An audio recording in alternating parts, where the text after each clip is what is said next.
তোমাদের সবার খাবার বন্ধ কেন? তোমরা দস্তরখানার মধ্যে ময়লা ফেললা। ভাত তোমরা কি খাবার খাইতেছো? মনে হয় না। এই যে দেখো তোমাদের দস্তরখানার উপরে কি, দস্তরখানা দেওয়ার কারণ কি বলো? দস্তরখানা এখানে দেওয়া হয়েছে যেন কোনো কিছু পড়লে সেটা উঠিয়ে খাওয়া যায়। আর তোমরা কি করলা? দস্তরখানার মধ্যে ভাত, তারপরে হচ্ছে ঝুটা, এটা সেটা ফেলাই রাখছো। কি অবস্থা বলো? তোমরা সবাই দাঁড়াও, সবাই খাবার বন্ধ। দাঁড়াও, সবাই দাঁড়াও, দাঁড়াও, দাঁড়াও।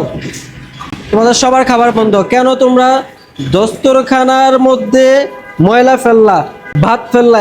একটা ভাত যখন আমাদের পর্যন্ত পৌঁছায়, আমাদের পর্যন্ত পৌঁছাইতে যে কত কষ্ট, কৃষকদের কত ঘাম ঝরেছে, তোমরা কি করলা? কতগুলো ভাত দস্তরের মধ্যে ফেললা। ঠিক করলা তোমরা? যদিও পরবর্তীগুলো মাছই খাবে, কিন্তু সমস্যা হলো তোমরা এগুলো কেন নষ্ট করলা? এগুলো তো রিজিক, নষ্ট করবে আর কখনো? ঠিক করো নাই তোমরা। যার সামনে ভাত আছে, যেহেতু ময়লা জায়গায় পড়ে নাই, যার সামনে ভাত আছে দ্রুত পরিষ্কার করে খাও, অনেক অনেক সওয়াব হবে।